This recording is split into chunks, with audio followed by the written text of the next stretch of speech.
કરોડો રૂપિયા સરકારી પ્રોજેક્ટો પાછળ વપરાય છે. સરકારનું કરોડો રૂપિયાનું બજેટ હોય છે. સરકારની મંશા પણ સારી હોય છે. વિકાસના કાર્યો થવા જોઈએ, અલગ અલગ પ્રોજેક્ટ થવા જોઈએ, પાણીની વ્યવસ્થા થવી જોઈએ, ગરીબને ઘર મળવું જોઈએ, સસ્તું ઘર મળવું જોઈએ, આ બધી વ્યવસ્થા થવી જોઈએ અને આપણા ટેક્સમાંથી જ થાય અને થાય. પણ અધિકારીઓની બેદરકારી, અણઘડ વહીવટ, વિચારા વગરની વાર્તા, ભ્રષ્ટાચાર કરવાની નીતિ, આ બધું જ્યારે ભેગું થાય છે ને ત્યારે એ બધા પૈસા પાણીમાં જાય છે. તમને ઉદાહરણ બતાવીશ. ઉદાહરણ તમને પાલનપુરનું પહેલાં બતાવું. પાલનપુરના વિડીયો જોજો. પાલનપુરમાં રાજીવ આવાસ યોજના હેઠળ 45 કરોડ 37 લાખના ખર્ચે 1392 આવાસ બનાવવામાં આવ્યા હતા. 2018માં આવાસનું કાર્ય પૂર્ણ થયું અને 2019માં આવાસ ફાળવી દેવામાં હતા. એટલે કે 6 વર્ષ પહેલાં આવાસ ફાળવવાના હતા, પણ જગ્યાના હેતુફેરને લઈ વિવાદ થયો, જેના કારણે આવાસ ન ફળવાતા વિદ્યાર્થીઓ, જે લાભાર્થીઓ છે, એમને ભોગવવામાં આવ્યું. હવે સરકારનો જ પ્રોજેક્ટ, એમાં હેતુફેરનો મુદ્દો, એનો વિવાદ, તો પછી એનો મતલબ પ્લાનિંગનો અભાવ છે એ નક્કી છે. લાભાર્થીઓ મકાન મેળવવા માટે જે તે સમયે 7,000 રૂપિયા ભર્યા હતા, જેમાંથી 100 જેટલા લાભાર્થીઓ પાલનપુર નગરપાલિકાની કચેરીએ પહોંચ્યા અને તેમને માગ કરી કે આવાસ ના આપો તો 7,000 રૂપિયા જે આપ્યા છે ને એ તો પરત આપો. સવાલ એ છે કે સરકારી પ્રોજેક્ટમાં હેતુફેરનો વિવાદ કેવી રીતે હોય છે? કેમ પહેલેથી પ્લાનિંગ સાથે નથી કરવામાં આવતું? આ જ રીતે પ્લાનિંગના અભાવે આણંદ જિલ્લાના રાસ ગામે સરકારે શુદ્ધ પાણી માટે વાપરેલા કરોડો રૂપિયા પાણીમાં ગયા છે. 2012માં આશરે 15 કરોડના ખર્ચે રાસ ગામ સહિત આજુબાજુના 15 ગામ અને તેમજ તે ગામોની આજુબાજુના 22 જેટલા પરા વિસ્તારોને શુદ્ધ પાણી મળે તે માટે પાણી શુદ્ધિકરણનો પ્લાન્ટ તૈયાર કરવામાં આવ્યો. તેની સાથે પાણીની પાઇપલાઇન અને પાણીની ટાંકીઓ પણ બનાવવામાં આવી અને શુદ્ધ પાણી પહોંચાડી ગ્રામ પંચાયત પાસેથી 1000 લીટર શુદ્ધ પાણીના 2 રૂપિયા વસૂલવામાં પણ આવતા હતા. શરૂઆતમાં ગામોએ શુદ્ધ પાણી વેચાતું લીધું બી ખરું સરકાર પાસેથી, પરંતુ પ્લાન્ટ થકી આવતા પાણીને લઈ સવાલો ઊભા થયા. સરપંચોએ ભેગા મળીને તપાસ કરાવી તો ધ્યાનમાં આવ્યું કે શુદ્ધ પાણીના નામે સરકારના જ આ પ્રોજેક્ટમાંથી બોરનું પાણી આપવામાં આવતું હતું, જેથી તમામ ગ્રામ પંચાયતોને પરા વિસ્તારે પાણી લેવાનું બંધ કર્યું અને કરોડો રૂપિયાનો આ પાણીનો પ્રોજેક્ટ, 15 કરોડ, ટાંકીને ખર્ચો અલગ, પાઇપલાઇનનો ખર્ચો અલગ, આજે ધૂળ ખાઈ રહ્યો છે. નવસારી લઈ જાઉં. નવસારીના બિલીમોરા નગરપાલિકાએ 5 વર્ષ પહેલાં 3 કરોડ રૂપિયાના ખર્ચે સ્માર્ટ સ્પોર્ટ્સ કોમ્પ્લેક્સ બનાવ્યું હતું. નામમાં તો આપણે સૌથી આગળ જ હોઈએ. સ્માર્ટ સ્પોર્ટ્સ કોમ્પ્લેક્સ, રૂડું રૂપાળું તમને દેખાય ના રહ્યું. કામ પૂરું થતાં પ્રોજેક્ટની કિંમત 1500 કરોડ સુધી પહોંચી 3 કરોડના સ્થાને. જોકે આટલી રકમ ખર્ચ્યા બાદ પણ સ્પોર્ટ્સ કોમ્પ્લેક્સ 15 કરોડ સુધી પહોંચી, 1500ની માફ કરજો, 15 કરોડ સુધી પહોંચી 3ના સ્થાને. પણ હજી સુધી એનું ઉદ્ઘાટન થયું નથી. સ્પોર્ટ્સ કોમ્પ્લેક્સનું ઉદ્ઘાટન ટૂંક સમયમાં થવાનું હતું, થોડાક સમય પહેલાં, પણ નવસારી જિલ્લા ભાજપ પ્રમુખે ઓચિંતી મુલાકાત લીધી, ગુણવત્તાને લઈ સવાલ ઉઠાવ્યા અને ઉઠાવવા જ જોઈએ, તો આ બધું રોકાઈ ગયું. અમારી ટીમે પણ રિયાલિટી ચેક કરી તો સામાન્ય વરસાદમાં પણ સ્પોર્ટ્સ કોમ્પ્લેક્સની દિવાલો ઉપર ભેજ જોવા મળ્યો, અમુક દિવાલો ઉપર મોટી મોટી તિરાડો જોવા મળી અને એ જ બતાવે છે કે રૂપિયાનો કેવો દુર્વ્યય થાય છે, કેવા પ્રકારના નિર્માણ થાય છે, કેવું મોનિટરિંગ થાય છે. હવે સુરત લઈ જાઉં. સુરતના કતારગામમાં બાળકો માટે સ્પોર્ટ્સ કોમ્પ્લેક્સ બનાવવામાં આવ્યું. સ્પોર્ટ્સ માટે રુચિ વધે ને એ માટે એક કતારગામની અંદર આ રુચિ વધારવા માટે 2005માં સ્કેટિંગ રિંગ બનાવવામાં આવી, જેની હાલત તમે જોઈ શકો છો. આ સ્કેટિંગ રિંગને કોરોના સમયે બંધ કરવામાં આવ્યું હતું, 19, 20, 21, છેલ્લે 22 સુધી. ત્યારબાદ મેન્ટેનન્સ ન થવાના કારણે કચરાના ઢગલા છે, અસામાજિક તત્વોનો અડ્ડો બની ચૂક્યો છે. લાખો રૂપિયાના ખર્ચે સ્કેટિંગ બિન જે ખરીદ્યા હતા એ બિન વારસી હાલતમાં પડ્યા છે. 5 વર્ષથી ટોયલેટની અંદર એ જે સ્કેટિંગ છે ને એને ટોયલેટમાં મૂકવામાં આવ્યા છે. હાલ તો સ્કેટિંગ રિંગનો ઉપયોગ બાળકો નહીં પણ અસામાજિક તત્વો દારૂ ઢીંચવા માટે કરે છે, એવી લોકોની ફરિયાદ છે. અને એટલે જ જનતાના રૂપિયે ખર્ચાયેલું આ સ્કેટિંગ રિંગ બિન ઉપયોગી સાબિત થાય છે. સવાલ એ છે કે જો આપણે મોનિટરિંગ કરતા નથી નિર્માણ વખતે ધ્યાન રાખતા નથી, પ્રોજેક્ટ બનાવતા ધ્યાન રાખતા નથી, હેતુ ફરક થશે અને જમીનનો વિવાદ થશે એનું ધ્યાન રાખતા નથી. આડેધડ રૂપિયા એટલે વાપરીએ છીએ કે આપણા ઘરમાંથી નહીં સરકારી તિજોરીમાંથી જાય છે. તો આ પાપ નથી તો છે શું? અને આવા અધિકારીઓની જવાબદેહી નક્કી કેમ નથી થતી? આજ સુધી ક્યાં ધ્યાનમાં નથી આવ્યું કે કોઈ અધિકારીના અણાવડત અથવા તો અણાવડત તો માની શકાય, પણ એના ખરાબ ઇન્ટેન્શન અથવા તો બેદરકારીના કારણે સરકારી તિજોરીને નુકસાન થયું છે, તો એ અધિકારી વિરુદ્ધ નક્કર કાર્યવાહી થઈ હોય અથવા તો પછી એની પાસેથી વસૂલાત કરવામાં આવી હોય, આવું ક્યારે ધ્યાનમાં નથી આવ્યું. એનો મતલબ એકાઉન્ટેબિલિટી નથી. અને જ્યાં સુધી અધિકારીઓની એકાઉન્ટેબિલિટી નહીં હોય ત્યાં સુધી મારી ગુજરાતની સમૃદ્ધ તિજોરી ખાલી થવાની એટલે જ બોલવું પડે છે. નિશાંતભાઈ રાવલ કોંગ્રેસના નેતા છે, અશ્વિનભાઈ બેંકર ભારતીય જનતા પક્ષના નેતા છે. નિશાંતભાઈ, તમારા શહેરમાં આવાસની હાલત છે શું હું જાણું છું. ભૂતકાળમાં હું મુદ્દો કરી ચૂક્યો છું. અનગઢ વહીવટ, પ્રોજેક્ટો મન ફાવે એમ બનાવવાના, દુનિયાભરના રૂપિયા જાય. તમે વિપક્ષમાં છો, તમે જવાબદાર નથી, પણ નાગરિકોની અપેક્ષા પણ તો હોય ને વિપક્ષ પણ અવાજ ઉઠાવે. જુઓ, તમે વડોદરામાં અવાજ ઉઠાવ્યો, પણ આ બીજા બધા મેં જે કહ્યા ને, મેં ક્યારેય નથી સાંભળ્યું કે કોંગ્રેસનો ધારાસભ્ય જ્યારે હતા એટલે કે કોંગ્રેસનો કોર્પોરેટર ખુલીને સામે આવ્યો હોય. કેમ?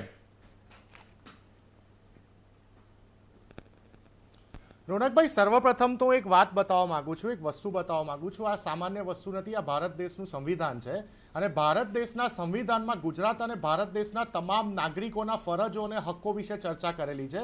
દરેક રાજ્ય સરકારે પોતાના નાગરિકોને શું ફેસિલિટી આપવાની, કઈ રીતે પોતાની ફરજો નિભાવવાની, એની વાતો થાય છે.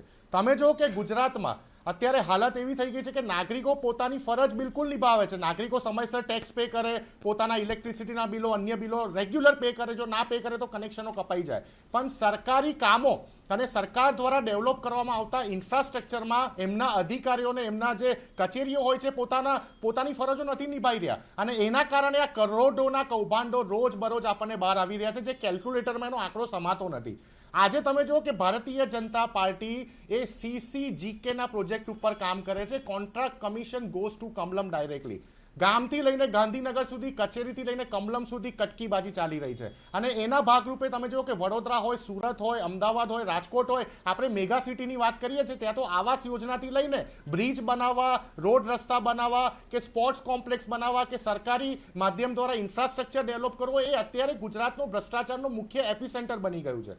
તત્કાલીન વિજયભાઈ રૂપાણીની સરકાર વખતે એમને સ્વીકારેલું કે અમારું મહેસૂલ ખાતું સૌથી ભ્રષ્ટ છે, પરંતુ ભૂપેન્દ્રભાઈ પટેલની સરકારમાં જે ઇન્ફ્રાસ્ટ્રક્ચરના નામે ગામથી લઈને ગાંધીનગર સુધી વિકસાવવામાં આવી રહ્યા છે, એમાં ભ્રષ્ટાચાર. નિશાંતભાઈ, આપની વાત સાચી. વાત કરું, તમે રોનકભાઈ વડોદરા આવજા કરતા હો છો. નિશાંતભાઈ સાંભળો, તમારી વાત સાચી અને હું બોલું છું બરાબર, તમારા જેવા પ્રવક્તાઓ પણ બોલે છે.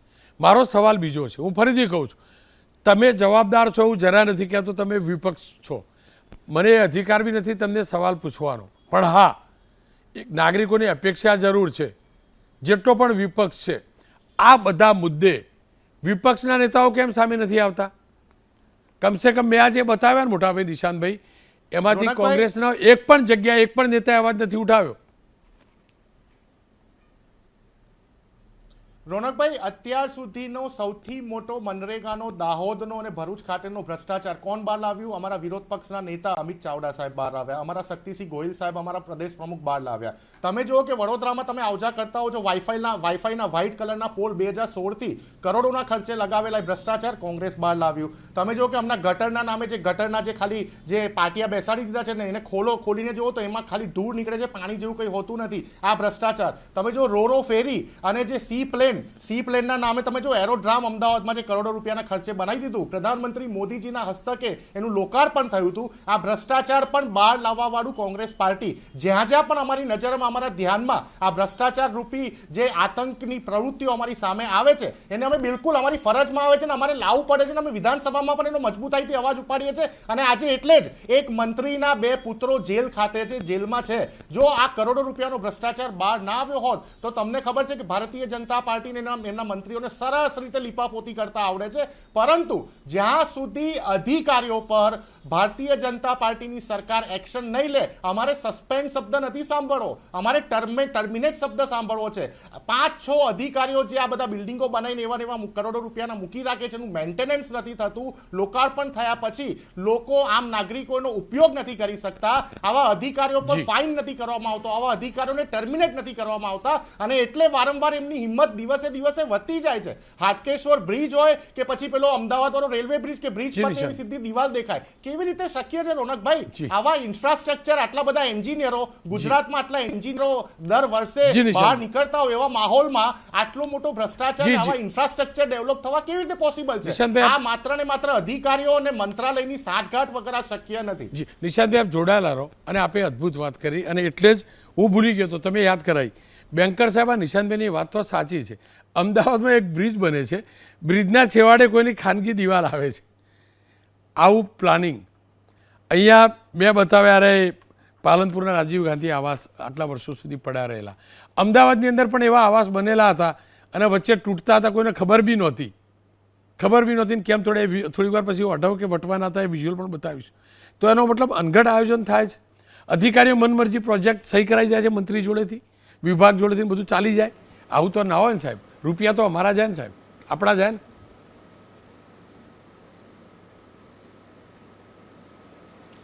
રોનકભાઈ, પહેલી વાત કરીએ કે પાલનપુર ખાતે જે રાજીવ ગાંધી આવાસ યોજના, જે એના એ સ્કીમ હેઠળ જે મકાનો બન્યા એમાં, અને ત્યારબાદ આવેલ પ્રધાનમંત્રી ગરીબ આવાસ યોજના, એ બંનેમાં થોડા ફેરફાર, અને એ સ્કીમો બદલાવાના કારણે, એના વહીવટીય બાબતો બદલાવાના કારણે ત્યાં જે મકાનોમાં રહેવા માટેની જે સુવિધાઓ આપવાની વાત હતી ત્યાં પ્રશ્નો આવ્યા છે. સારી સુવિધાઓ આપવી આ સરકારની લાગણી ને ઈચ્છા છે અને એની યોજના છે, એટલે કદાચ પાલનપુરના મકાનો જે છે એ સારી સુવિધાવાળા અને હજુ વધારે સારી ટેકનિકલી એને સ્ટ્રોંગ કરી અને સરકારમાં એ બાબતે પ્રગતિમાં છે કામ, અને લોકોને મકાનો ઝડપથી મળશે. કારણ કે યોજનાના ફેરફારના કારણે આ બાબત બની છે. હું પાણી પુરવઠાની વાત કરું, હા એ વાત ચોક્કસ છે કે પાણી પુરવઠાની યોજનામાં તળાવમાંથી પાણીને શુદ્ધ કરી અને લોકોને પહોંચાડવાની યોજના ઘણી મોટી અનેક તાલુકાઓમાં, જિલ્લાઓમાં આપણે કરી છે, પરંતુ મેન્ટેનન્સના અભાવે પહેલાં ચાલી અને ત્યાર પછી મેન્ટેનન્સ, એએમસી વગેરેના બધા પ્રશ્નોના કારણે ત્યાં એ પ્લાન્ટમાં કંઈ પ્રશ્નો આવ્યા, અને એના કારણે લોકોને લાગ્યું કે આ પાણી શુદ્ધ નથી, અને એટલા માટે તેમણે શુદ્ધ પાણી જે આપણે પૈસાથી આપતા હતા તે લેવાની ના પાડી. તો સરકારે તેમને બોરમાંથી પણ પાણીની આપવાની વાત કરી છે, અને પ્લાન્ટો જે છે એને હજુ ઓર સારી ટેકનિકલ સુવિધાઓ સાથે સ્ટ્રેન્થન કરવા માટેની કાર્યવાહી પ્રગતિમાં છે. આપે જે વાત કરી સુરતમાં, સ્વાભાવિક છે કે જિલ્લા ભાજપના પ્રમુખે જે વિષયને ઉઠાવ્યો છે, અને જિલ્લા ભાજપના પ્રમુખે જ્યારે વિષય ઉઠાવ્યો છે ત્યારે ચોક્કસથી એની અંદર એ જે સ્પોર્ટ્સ કોમ્પ્લેક્સ છે એમાં સુધારા થશે. જે પણ અધિકારીઓ કર્મચારીઓએ આની બેદરકારી રાખી હશે એની પર પગલાં લેવામાં આવશે. અને ત્યારબાદ એ વાત ચોક્કસથી હું કહેવા માગું છું, ખૂબ ઘણી બધી વાતો જ્યારે નિશાંતભાઈએ કહી ત્યારે ભારતીય જનતા પાર્ટીની આ દાદાની સરકાર, આપે જ કહ્યું કે એક મંત્રીના પુત્રના મનરેગાની અંદર નામ આવવાથી એમાં કોઈ સૂચનાઓ અપાઈ નથી કે એમને નહીં પકડતા. એ પકડાયા છે, અને પકડાયા છે ત્યારે રાજ્ય સરકારની મનસા ક્લિયર થાય છે. મનરેગાના અગાઉ આખા રોડ ખવાઈ જતા હતા, ફાઇલ પર જ નહોતા મળતા અને રૂપિયા ચૂકવાઈ જતા હતા. એવી આ પરિસ્થિતિ નથી. આ પરિસ્થિતિ એવી છે કે આ સરકારના ધ્યાનમાં આવે છે ત્યારે એક્શન લે છે, અને સારો વહીવટ કરવા માટેની એ પ્રતિબદ્ધતા બતાવે છે. આવા અનેક વિષયો પ્લાનિંગના આપે કયા છે. પ્લાનિંગની અંદર જ્યાં પ્રશ્નો ઊભા થયા છે ત્યાં અધિકારીઓને સ્ટ્રિક્ચર પાસ થયા છે, અને એ લોકોની જવાબદારી પણ ફિક્સ કરવામાં આવી છે. તો કહેવાનો મતલબ એ છે કે કોઈ અધિકારીઓની ત્રુટિ હોય, કોઈ પણ કર્મચારીઓ આ કર્યું હોય એને બક્ષવામાં આવતા નથી. આ સરકારમાં, આ સરકારની અંદર ચોક્કસથી નાના મોટા ભૂલો થાય ત્યારે એબીપી અસ્મિતા જે વિષયો લે છે એ વિષયોને દાદાના મંત્રાલય દ્વારા દુરસ્ત કરી અને એના રિઝલ્ટ આપવામાં આવે છે. રોનકભાઈ, આપ એના સાક્ષી છો. તો એ રીતે આ સરકાર પ્રોએક્ટિવ કામ કરી રહી છે. લોકોના નાણાં કઈ રીતે યોગ્ય રીતે વપરાય અને એનું વળતર મળે, અનેકવિધ રીતે આ વળતર આપ્યું છે. અમદાવાદ, ગુજરાતને આપણે જોઈએ છે કે ઇન્ફ્રાસ્ટ્રક્ચરની દ્રષ્ટિએ રોડ, રસ્તા, શહેરી વિકાસ આ બધામાં અવ્વલ નંબર છે. પરંતુ કોંગ્રેસને ક્યાંક ને ક્યાંક નાના નાના મુદ્દા દેખાય એને ઉજાગર કરવાની વાત છે. એવું ઉજાગર કરી શકાય, પરંતુ એ પણ બોલો કે એની અંદર રસ્તો કાઢીને સરકારે સારું પણ કરી આપ્યું છે. પણ બેન્કર સાહેબ, જો આપ જે વાત કરો છો ને પાલનપુર વાળી યોજના, 45 કરોડ રૂપિયાની આ યોજના 2019માં કામ પૂરું થાય 6 વર્ષ થયા. આપણે, મને યાદ છે કે 6 વર્ષે એફડી ડબલ થાય એવું આપણે કહીએ. આ 45 કરોડ રૂપિયાનું વ્યાજ એટલું હશે. આપણે 4.5 લાખ, અરે માફ કરજો, 4.5 કરોડ ટેક્સ પેયર નથી, એનાથી ઓછા ટેક્સ પેયર હશે. એક ટેક્સ પેયરના 10 રૂપિયા એમનેમ ગયા ને સાહેબ. જે પણ કોમ્પ્લિકેશન હોય, જે પણ હોય, આ બધું જ્યારે સરકાર છે ને સાહેબ, જ્યારે બનતું હોય, ક્યારે તમે બેન્કર સાહેબ એવું સાંભળ્યું કે તમે આખો બંગલો બનાવ્યો અને પછી 9 વર્ષ સુધી પડ્યો રહ્યો? ના પડ્યો રહે ને. તો આ ગરીબને આવાસ પડ્યા રહે, આટલા વર્ષ સુધી ગરીબને ઘર ના મળે. રહી વાત બીજું, બેન્કર સાહેબ આપ કહો છો ને, પણ આ અધિકારીઓ નગરોળ છે ને નફ્ફડ છે, હકીકત છે. આજે નિશાદભાઈ કહી રહ્યા હતા ને બ્રિજવાળી, એ બ્રિજવાળી પૂર્ણતઃ વાત સાચી છે. આખો બ્રિજ બની ગયો, આખો બ્રિજ, અને બ્રિજના છેડે દિવાલ છે, ખાનગી પ્લોટ છે, ખાનગી પ્લોટ છે બેન્કર સાહેબ. તો પછી એ અધિકારીને શું કરાય? મને કહો, જેલમાં બેહાડા કે એની પ્રોપર્ટી વેચીને બધું લઈ આવે કે નહીં? ક્યારે નહીં કર્યું? આપ કહો છો ને, ક્યારે કોઈ અધિકારી પાસેથી રૂપિયા વસૂલાયા સાહેબ? આટલી લૂંટ ચાલે, મારા ગુજરાતને લૂંટી લીધું સાહેબ, લૂંટી લીધું, ખાલી કરી દીધું. આ તો કુદરતી દેન છે ને, આપણા બધાનો પરિશ્રમ છે ને. આવું બ્રિજ બતાવ્યું બેન્કર સાહેબ, આ સિલેજવાળો બ્રિજ બેન્કર સાહેબ, ફૂલ સ્ક્રીન જોજો બ્રિજ. આ બ્રિજ મસ્ત રૂડો રૂપાળો બ્રિજ છે, ખુશાલ થઈ જવાય. અને કોઈએ અદ્ભુત વ્યંગ બી કરેલો બેન્કર સાહેબ. અહીંયા છોકરાઓ ક્રિકેટ રમતા હતા, જુઓ આ છેડા ઉપર સીધી દિવાલ આવી ગઈ ને બેન્કર સાહેબ, સીધી દિવાલ આવી ગઈ. છોકરા મજા લેતા હતા. છોકરા શું કહેતા ખબર છે ક્રિકેટ રમતા રમતા? કે સાહેબ આનાથી સારી જગ્યા કઈ હોઈ શકે? આજે એને ક્યારેય વાહન આવવાના નથી. આ જુઓ, હવે આટલું તો દિમાગ ચાલક ના ચાલે સાહેબ, નાના બાળક ના ચાલે. હવે બીજી વાત, 80 કરોડ રૂપિયાના ખર્ચે આ સિલજનો બ્રિજ છે. 30 ફૂટ ઉતરતા 30 ફૂટ આગળ સીધી દિવાલ. અમદાવાદ મ્યુનિસિપાલિટી, ઓરડા અને રેલવેના અધિકારીઓ વચ્ચે આ સંકલન નહીં થયેલું ને સાહેબ, એના કારણે આ પ્રકારની સ્થિતિ સર્જાયેલી. હવે આ જ રીતે આ જે બ્રિજ છે ને, એ જ રીતે બીજો એક કિસ્સો છે. 180 કરોડના ખર્ચે અમદાવાદમાં વટવા વિસ્તારમાં તૈયાર આવાસનો ડ્રો જ ના થયા. 15 થી 16 વર્ષ અગાઉ આવાસ ડ્રો ના થતા તોડી પડાયા. 36 બ્લોક હતા, 400 આવાસ હતા. હવે સાહેબ દર્દ તો થાય કે ના થાય? આ નાની મોટી ભૂલ થોડી છે. કોંગ્રેસ બેન્કર સાહેબ ભૂલી જાઓ કોંગ્રેસ. જો કે કોંગ્રેસની ફરજ છે, હું ફરીથી કહું છું, નિશાંતભાઈની ફરજ છે અને લાવવું જ જોઈએ, સામે લાવવું જ જોઈએ. મારી તો ઉપરથી શિકાયત છે કે તમે નથી લાવી શકતા એમને. પણ બેન્કર સાહેબ આટલા આવાસ પડ્યા રહે, 180 કરોડના ખર્ચે વટવાના આવાસનો ડ્રો ના થાય, તોડી પાડવામાં આવે, તો દર્દ તો થાય કે નહીં સાહેબ? કેમ ના બોલો? કોઈ કેમ ના ધ્યાન દોરીએ? અને ક્યારેક તો અટકશે કે નહીં આ બધું?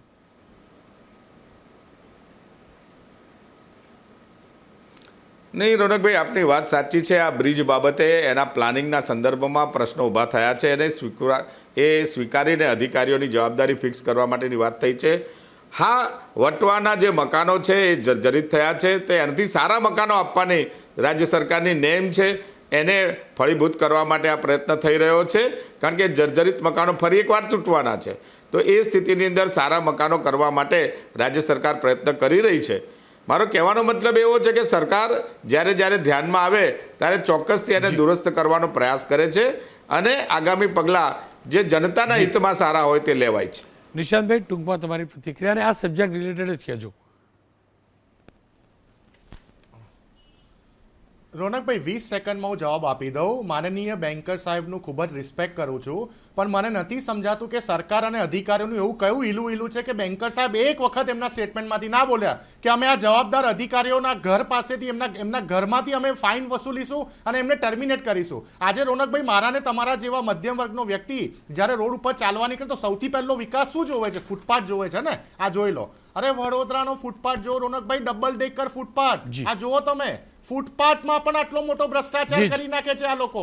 પછી મોટા ઇન્ફ્રાસ્ટ્રક્ચર કરોડો રૂપિયાના જી, બ્રિજ અને નિશાંતભાઈ. પાણીની ટાંકીઓ વિશે આપણે શું કેવું? બિલકુલ. આનો પણ જવાબ બેન્કર જી. સાહેબ નહીં આપી શકે. આનો પણ જી. વિરોધ અમે કરી બેઠા છે. બિલકુલ, નિશાંત. તોડતા પણ નથી જી, કે જી. કશું એનું સોલ્યુશન પણ જી, નથી જી. આવતા. નિશાંતભાઈ. સામાન્ય ફૂટપાથ જ્યાં જી, જી. મધ્યમ વર્ગ ચાલે ત્યાં પણ ડબલ ડેકર બિલકુલ ફૂટપાથ. નિશાંતભાઈ આપનો પણ આભાર, બેન્કર સાહેબ આપનો પણ આભાર.